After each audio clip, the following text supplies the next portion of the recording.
सुमन जी आप थोड़ा सा इस तरफ हो जाओ क्योंकि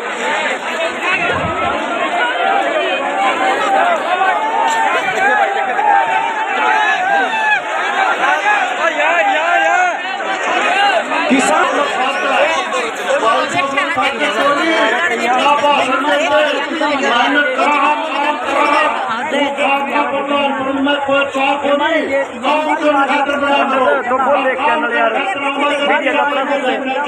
मैं आज इनका ये काम थोड़ा भी दोगे होगा तो काट जाने याद करूंगे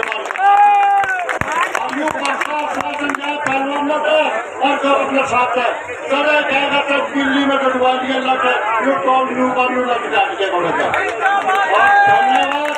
और जो शांति ने सुनियो और एक बात हो रहा है शांति का पुजारी है खट्टा टोल है और हाथ जोड़ के आप भी हाथ जोड़ो बड़ा शांति रखियो।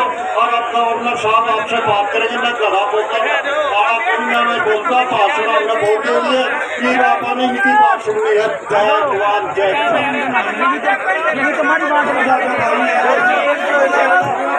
प्रबंधक लोग माननीय चंद्रनी जी बेटी दिनेश फोगाट। अब मेरी तो दिक्कत ये कि मैं इनके धरने पे जाता हूँ तो मुझे टीम की मिलाई करनी पड़ती है। ये मेरे मामा के गोद की है, साक्षी मलिक मेरे गोद की है करके आया कि चलो तो हमारे घर की बेटी है। तो मैं इससे अभी कह रहा था कि बेटे देश में जिधर निकलोगे इसी तादाद में लोग तुम्हारे साथ खड़े हैं, वो मेहनत हम करेंगे। मैं आपको एक बात बताऊं, 2 हफ्ते पहले मैंने एक इंटरव्यू में उस अखबार वाले को बताया कि पुलवामा में हमारे 40 जवान शहीद हो गए थे। जब मैं वहां गया और मैंने सारा नक्शा देखा और लौट के आया तो प्रधानमंत्री कहीं गए हुए थे, शूटिंग करा रहे थे अपनी, उनका टेलीफोन आया। उन्होंने कहा सतपाल भाई क्या हुआ? मैंने कहा साहब ऐसे ऐसे हमारे 40 जवान शहीद हो गए और वो हमारी गलती से हो गए। वो 4 महीने से हवाई जहाज मांग रहे थे जम्मू से श्रीनगर जाने के लिए, लेकिन उनको हमने हवाई जहाज नहीं दिए, लिहाजा वो सड़क के रास्ते गए और मारे गए। तो प्रधानमंत्री ने मुझे कहा कि तुम चुप रहो। 2 घंटे बाद जो हमारा सिक्योरिटी एडवाइजर है अजीत डोभाल, वो मेरे साथ पढ़ा है, उसका टेलीफोन आया कि सतपाल भाई इस पे बोलो मत, इस पे चुप रहो। मैंने समझा शायद ये जांच कराते होंगे, वो जांच आज तक नहीं हुई है। वो सिर्फ एक बहाना ढूंढ रहे थे कि इस सवाल पे पाकिस्तान की तरफ मोड़ के और चुनाव लड़ जाएं। हमारे 40 बच्चों की लाश पे खड़े होकर ये चुनाव जीते हैं। मैं आपसे निवेदन करना चाहता हूं, अब की उनकी लाश पे इनको भस्म कर देंगे और इनको हम सजा देंगे कि इन्होंने कैसे हमारे बच्चों के साथ लापरवाही बरती। 5 हवाई जहाज सरकार के लिए बड़ी चीज नहीं होती।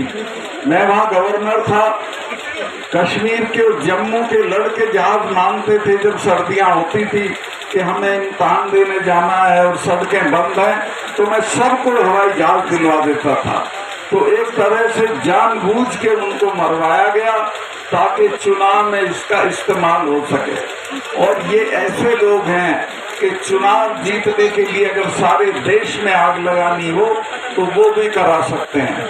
मैं आपसे हाथ जोड़ के प्रार्थना करता हूं कि अपने 40 बच्चों की मौत का बदला इस बार के चुनाव में हमको लेना है और जरूर लेना है।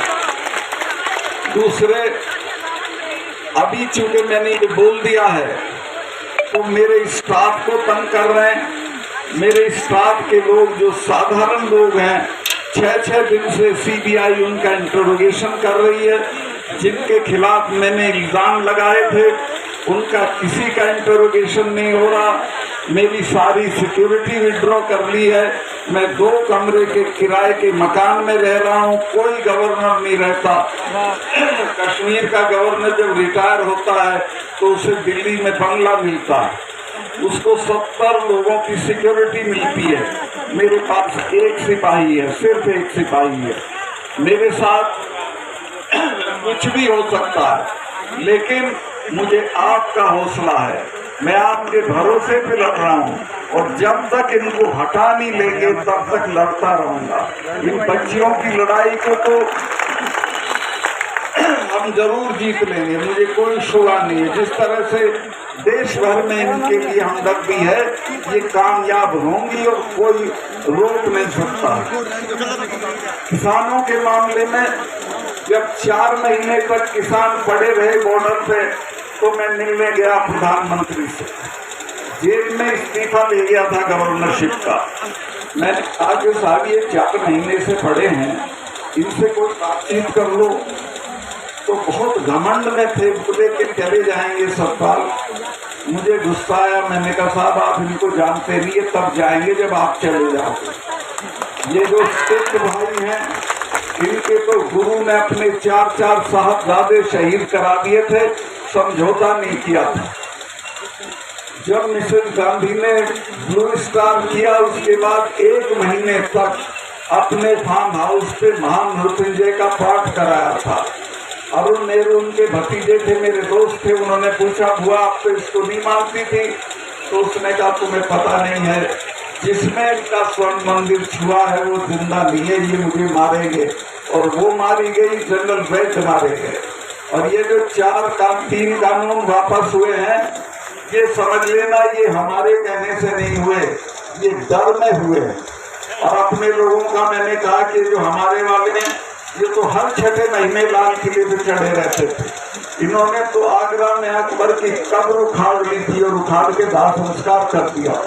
तो मैं कहा जब किसी से लड़ो तो ये जान लो कि किससे लड़ रहे हो, इनसे लड़ा नहीं जाता, कुछ ले दे के समझौता कर दो। 2-3 महीने बाद माफी मांग के वो बात मानी। और हाँ, किसान के पास 2 ही चीजें, एक जमीन थी और एक इनके बच्चे फौज में चले जाते थे।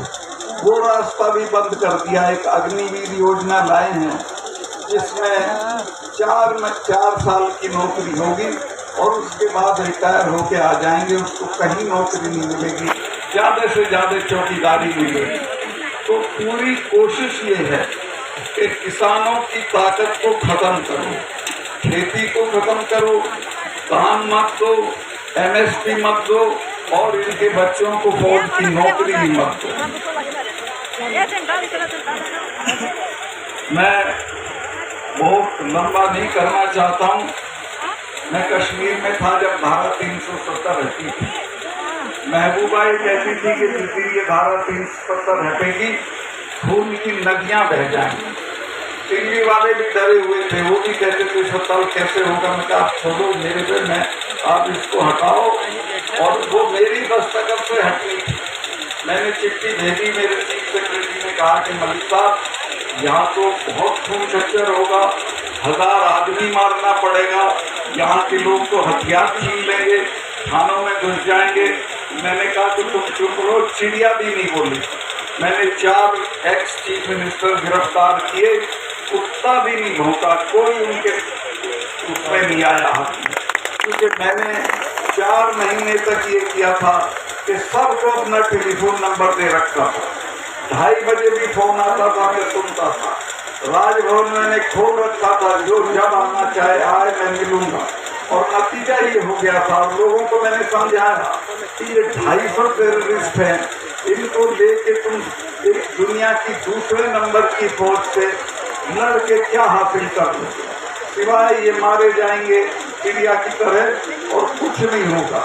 बातचीत से सब कुछ पड़ता है। और मैं कई नेताओं के बच्चे तो लंदन में पढ़ रहे हैं, तुम्हारे मरते तुम क्यों बेवकूफ़ी करते हो, वो बात उनकी समझ में आ गई थी। और जब ये पकड़े गए तो किसी ने कुछ नहीं किया। मुझे ऐसे फोन जरूर आए कि साहब इन्हें अभी आसानी से मत छोड़ना, थोड़ा देर से छोड़ना। एनीवे, जो होना था वहाँ के बहुत सारे काम है, मैं क्या गिनवाऊँ, मुझे मौका नहीं है।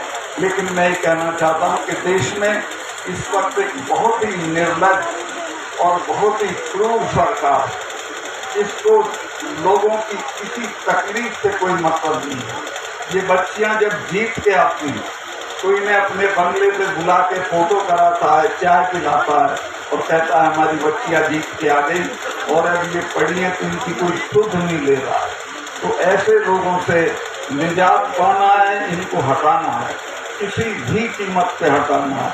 और मैं आश्वस्त हूँ, मुझे पूरे देश से जिस तरह के संदेश आ रहे हैं, जो आपकी मैं भीड़ देखी, ये अद्वितीय है, अभूतपूर्व भीड़ है। लेकिन ऐसा मत समझना कि बाकी जगह में नहीं, पूरे देश में लोगों के आग लगी हुई है इन बच्चियों के सवाल पे, किसानों के सवाल पे। और हाँ, एक चीज और आपको जिम्मेवारी दे दूं, ये चुनाव से पहले चढ़ूनी साहब ये मुझको भी गिरफ्तार कर सकते हैं, क्योंकि चाहेंगे कि ये कहीं ना जाए, ये पुलवामा पे ना बोले। तो जब मैं गिरफ्तार हूँ तो मैं आपसे कोई ये तवक्को नहीं करता हूँ कि क्या करना है, ये आप मेरे से बेहतर जानते हैं। दूसरे और ये जो चढ़ूनी साहब हैं, संघर्षशील आदमी है, ऐसे लोगों को आगे बढ़ाइए और अपनी बच्चियों की मदद करिए। 28 तारीख को दिनेश फोगाट ने आपको बताया है, बहनें भी जाएं तो और अच्छा है, नहीं तो पुरुष और लड़के तो जरूर जाएं और इसको जाके पार्लियामेंट का उद्घाटन करें। बहुत बहुत धन्यवाद। 4 तारीख को में प्रोग्राम है, 4 तारीख को सेम यही प्रोग्राम है। पहलवानों को और माननीय सत्यपाल जी मलिक को सम्मानित करने का मुंडलाना घोड़ाना के पास में 4 तारीख को सभी भाई ज्यादा से ज्यादा वहां पहुंचे। धन्यवाद।